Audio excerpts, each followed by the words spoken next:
Good afternoon or good morning, everybody, wherever you are, and thank you for joining us today. I'm Howard Silverman from Mazebolt, and we're here to explore a critical component of modern cybersecurity, continuous DDoS vulnerability management. Over the last year, we've seen significant rise in DDoS attacks, and the reality is that even companies with mature DDoS defenses are often only partially protected. This means significant DDoS exposure and risk remains, often undetected. Today's session is a live demonstration of Radar, our non-disruptive platform that simulates DDoS attacks in real time without any downtime or impact on production environments. We'll show you how this continuous validation uncovers vulnerabilities that traditional DDoS testing simply can't detect. So today, two great colleagues of mine, Lital Sigal, Senior Technical Account Manager, and Mor Babi, who is our Product Manager, will guide you through the platform and explain how Radar strengthens DDoS defense layers, supports compliance, and equips security teams with actionable vulnerability data. We're going to keep the session today at 30 minutes. Please feel free to submit any questions in the Q&A chat, although we may not get time for them because time is tight, but we will send all the responses in a post-webinar email. So let's get started. I'm going to share my screen and hand over to Mor. So just give me 1 second. Okay. Okay. Thank you very much, Howard, and thank you everybody for joining us today. We're very excited to share with you a live demo of our product Radar. The agenda for today is that Mo will start off by showing us how to operate Radar, how to configure it post-deployment, and then I'm gonna conduct some simulations in real time. We're gonna review the monitoring component that allows us to be non-disruptive. We're gonna dive into some of the simulations technicalities, and then we're gonna review some of the available reports that Radar has for you. So Mo, after you. Thank you, Lital. So I would like to begin with walking through what our actually product looks like and feels like. So this is the Radar dashboard. It's the first thing that our users see when they log in, and it's really where they get a full picture of their current DDoS posture. Let's start with the chart here on the top left. This is the DDoS gap chart. What it does is visualize the vulnerability gap across all the security layers that the environment has. You will notice that we use a simple color code throughout the product. So red means the simulation result is vulnerable, green means it's automatically protected, and yellow means it's partially protected, which usually this means we don't have yet a decisive result and another simulation might be needed. This chart gives users an immediate visual sense of where they stand and where to focus. Moving on, here on the right is the DDoS vulnerability by OSI layer chart. It breaks down vulnerabilities across layer 3, 4, and 7. So users can understand where in the stack the weaknesses are. And this is super useful when aligning with network or app security teams internally. And below that is one of my favorite charts in the product. It's the simulation results completed to date. This one shows progress over time. At the beginning, it's pretty common to see a lot of red, a lot of vulnerabilities. But over time, as users run more simulations and work with us on improving their vendors' policy and apply remediations, that red starts turning into green. It's a great way for them to see the ROI and momentum of their efforts. We can see here in this environment that in December, for example, there was a vulnerability of 94%, and on April, it went down to 67%, which is a nice impact in such a short time. And lastly, we got the attack vectors prioritized by number of vulnerable targets. This one is super actionable. It shows the top 5 attack vectors out of more than 150 attack vectors we simulate in our system, ranked by how much of the attack surface is still exposed. So it helps security teams know exactly what to focus on first and what to prioritize. Oh, and just one more thing, every data point on this chart is interactive. So if a user clicks on, let's say, the red bar in the gap chart, they will get a full breakdown of which targets were vulnerable, in what environment, at which security layer, everything they need to drill deeper and take action. So let's try this together. If I'll click on the vulnerable of the scrubbing center, we will be led to the simulation results page, where we can find a list of all the simulations under the scrubbing center that are vulnerable at this stage. So once the customer's environment is all set up and connected, which is a one-time setup with Radar, they can start adding the actual targets they want to simulate attacks against. And for that, we need to navigate to the targets page, which is inside the environments submenu. So the targets page, it gives you a full view of all the targets that have already been added to the system. And each row here represents a specific target, whether it's an IP address or FQDN, along with the key details like its current protection status, the IP type, and our target monitor status. This view helps teams and users stay organized and quickly assess which assets are covered and which might need attention. Now, let me show you how easy it is to add a new target. So we need to click on the Add Target button. And you can see immediately the Add Target dialog. All the user needs to do here is to give the target a name, to add the FQDN or IP address that you want to simulate against, to select the IP version, and optionally a description if you need. So let's do one dummy target together. So for this example, I want to test MazeBolt's homepage. So for that, the address is mazebolt.com. IPv4 is perfect for us. And for me, it's a critical target. So I can add it here in the description and save. So once the target is saved, the target will appear in the list and become available for inclusion in further simulation cycles. And now after adding a target, we need to edit it to make sure it's fully configured for simulations. So I click on the edit button, and on the edit screen, we should do two key things here. First is to enable the attack vectors we want this target to be tested against, either all of them or a specific set based on our use case. And also we need to select the service monitors that will be listening to this target's traffic during the simulation. These monitors ensure we have clear understanding of the target's health, and Lital will elaborate about this in the rest of the webinar. So once that's done, we are ready to schedule a simulation cycle, and for that, we will go to the scheduler page to create a new simulation cycle event together. So we will head over to the scheduler page on the simulations menu. And here you can view all the simulation cycles, both upcoming and previously completed. And it gives you a full picture of testing history and planned activities across the system. Let's go ahead and create a new simulation cycle event together. So the first step is simple. We just give the event a name and optionally add a description. We need to select standard assessment. Let's do one together. Thursday event. I want to create an event that will run on Thursday, and standard assessment is basically a standard simulation. We can click on the next. We need to select the profile we want the simulation to run under. And for this example, I will select direct. Then we can choose the targets that we want to be included in the cycle. This can be one or multiple, depending on what you are testing. And for this example, I will select just one. And this is the one I want for the example. And then we need to choose the attack vectors that will be included in the cycle. And there are a few flexible ways to do it in Radar.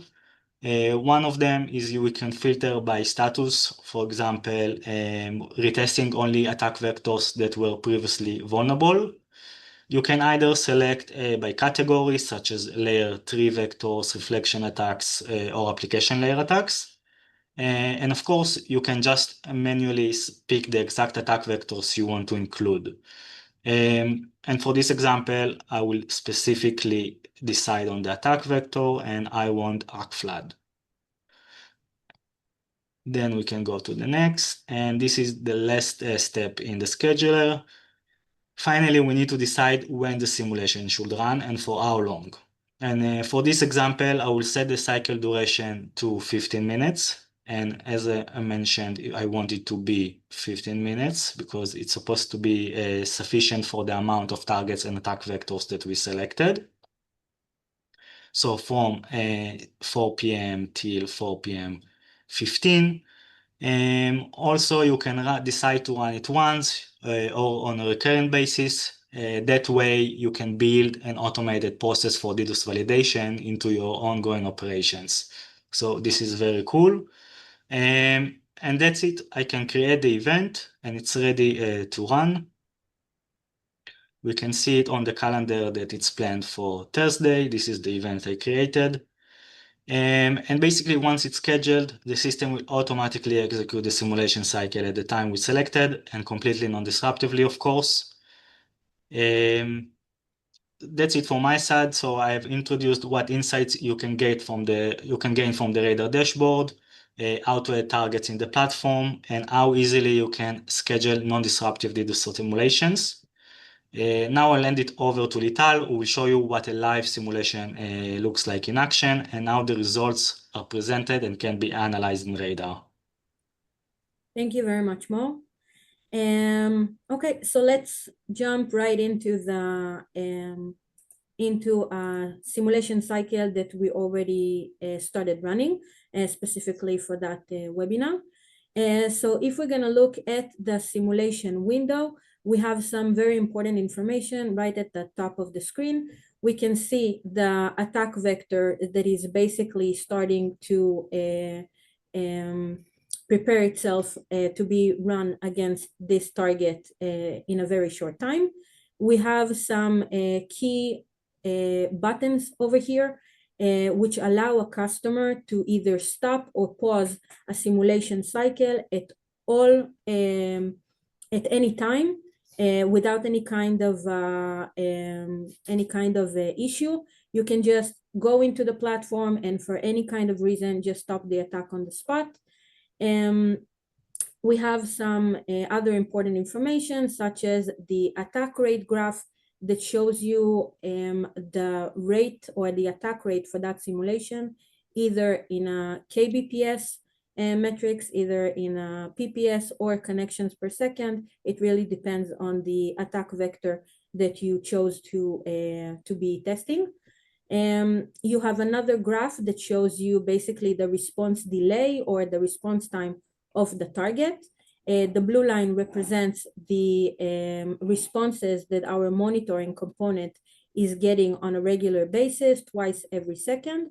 And you have the red lines that represent the response time threshold.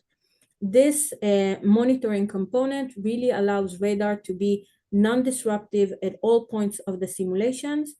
And basically it allows us to conduct simulations against live production targets. So at the bottom of the screen, we will be able to see that an HTTPS options flutter was already tested against the end target. Out of about 25,000 connections that we tried to send towards the end target, around 200 connections were actually established and was seen on the mirror port downstream to the CDN, which is the security layer or the mitigation solution that we tested in this scenario. Because most of the attack traffic was actually detected and blocked in the CDN mitigation, the calculation of the result resulted basically in a protected status. Now, what is happening behind the scene is that before any simulation that we want to conduct, behind the scenes, we have health checks and diagnostics that are being run automatically against the end target, just to make sure that the target is healthy enough and can sustain the attack traffic that is going to be sent against it. Again, this is something that is happening behind the scene and on an automatic basis, so no need for the customer to do anything. And it's just some safety mechanism that Radar is conducting by itself. Now, at the moment, we see that the dynamic HTTPS flutter is about to be finished. This is a more sophisticated attack vector that requires usually fine-tuning and more advanced protection capabilities. So what we're going to do is that Gal, our security researcher, is going to help us behind the scenes, and he's going to enable more sophisticated bot detection that will allow us to show you how fast and how quickly and easily Radar can actually validate the efficiency of each policy change that we want to do on the fly. So in this case, we already confirmed that here it's already being calculated. Out of 14,000 connections that we try to send to the end target, almost 100% or 90% of the attack traffic was actually established with the end target and seen on the mirror port downstream to the CDN, resulting in a vulnerable status. So what we're going to do now that we already fine-tuned and enabled the bot detection behind the scenes, we're going to click on the resimulate button. And then after doing the health checks, Radar is going to run another simulation of the dynamic HTTPS flutter, and we're going to be able to validate that the vulnerability was fixed, and now the target is protected against the dynamic HTTPS flutter. Now, if we're going to look real quick into the dynamic HTTPS example, this is the simulation that was recently conducted. You can see some very important information in this page. For example, again, the attack vector, the target, we used port 443. And a very cool feature is that you can actually separate and have a clear separation and results per security layer. Now, each security layer, for example, in this case, we have the CDN. It basically represents a mirror port that was deployed within the environment, the tested environment. So if you have a scrubbing center, an on-premise equipment, if you have a WAF, you can deploy multiple mirror ports in the environment and have complete and full visibility into the efficiency of each and every security layer by itself. So it really gives you a very good indicator and helps you to focus the remediation efforts for the relevant security layer. So again, in this case, we tested against the CDN. So out of about 15,000 connections that we tried to establish with the end target, this is how many connections that were seen on the mirror port downstream to the CDN. And again, it's almost 100% of the traffic. It resulted in a vulnerable status. Let's see real quick what is the status of, okay, it's still running some diagnostics. So here, let's go back to the dynamic HTTPS.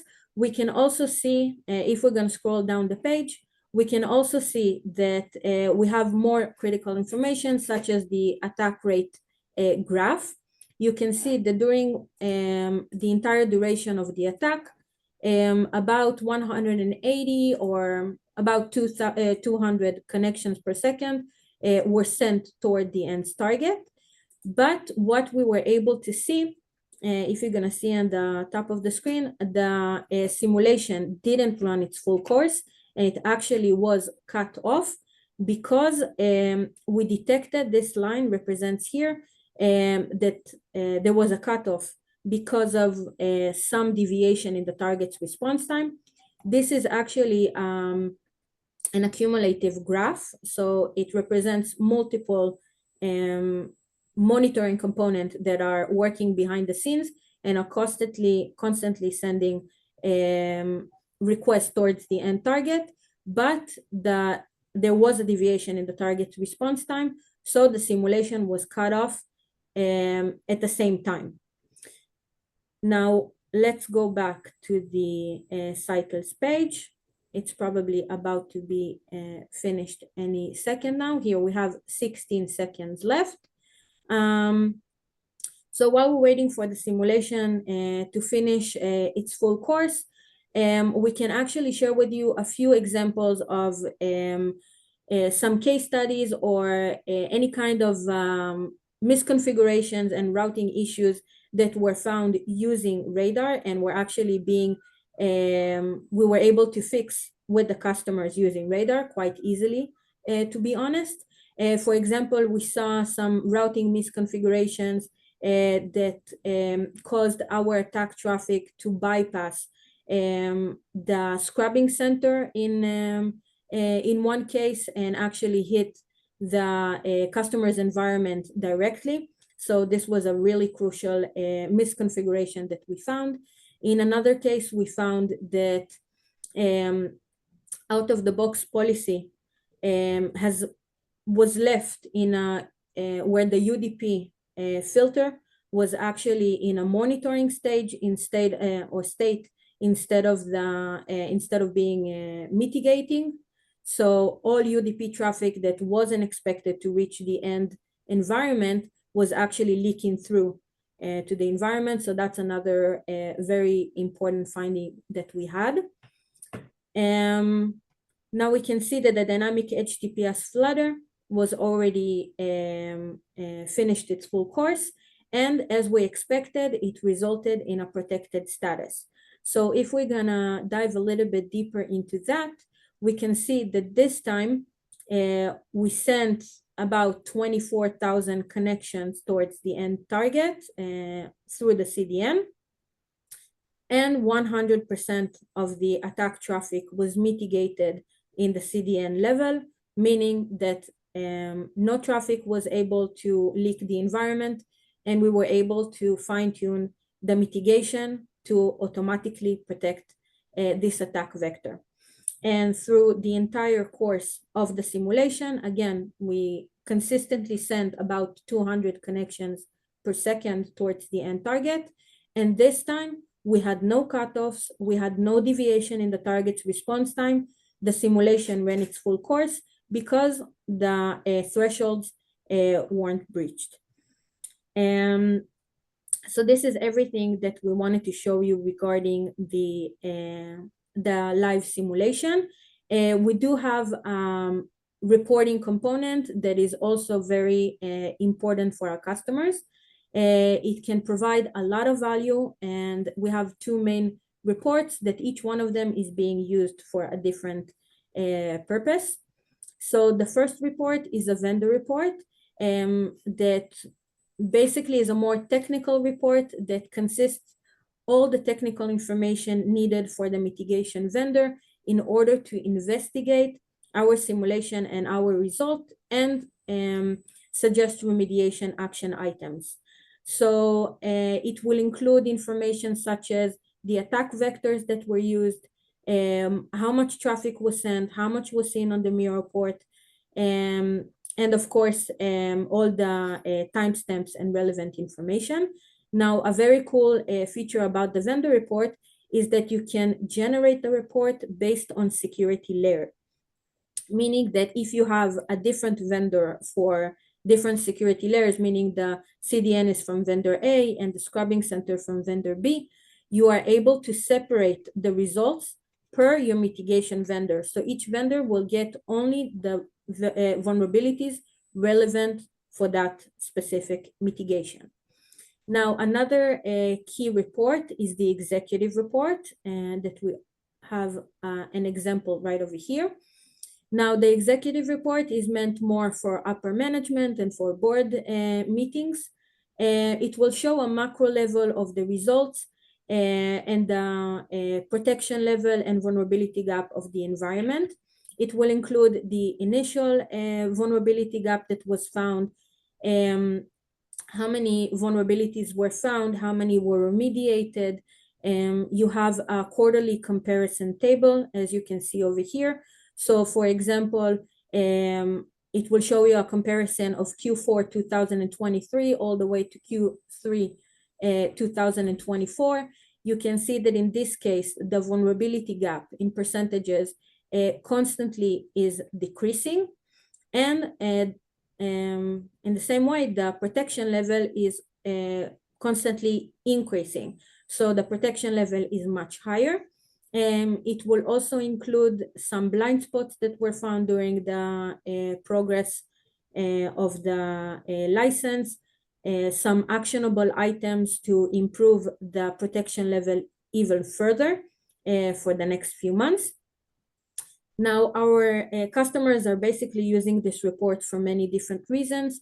It can be for justifying cybersecurity expenses. It can be, for example, to show the management the remediation efforts and successes of the cybersecurity team. And we actually have customers that are using it to get cyber insurance cost deductions, which is a really cool added value because our customers are able to prove they are continuously testing their vulnerability gap and maintaining a very high protection level at all times. So I think we covered everything that we wanted to show today. Howard, back to you. Great. Thank you. Let me just, I'll turn back on my my video. That was really great. Thank you. We actually have a couple of minutes, so I'm going to just jump in with a couple of questions. So let's start with this one. I think so maybe this one's for more. How is the order of the attack vectors and targets determined in a simulation cycle? Is it manual or is it automated? So it's a great question. So by default, the order of the attack vectors and targets in a simulation cycle is random. But if you want more control, you can configure it manually through the advanced settings in the scheduler that I showed you earlier. You can choose to run attack vectors in a specific order, define which targets, whether targets should be tested sequentially or in parallel, and even combine different behaviors depending on your goals eventually. We also offer a feature that is called Smart Cycle, which adds a layer of automation for customers. So with Smart Cycle enabled, Radar uses AI-based predictions, and it estimates which attack vectors are most likely to be vulnerable for the targets that you selected. And then it automatically prioritizes and runs those vectors first, which is really helpful in large environments where you want to get results quickly without running the full set right away. So eventually, yes, it can be manual, automatic, or a combination of both, depending on how you configure the cycle and depends on the user needs. Great. Thank you. Okay, another question from Eddie.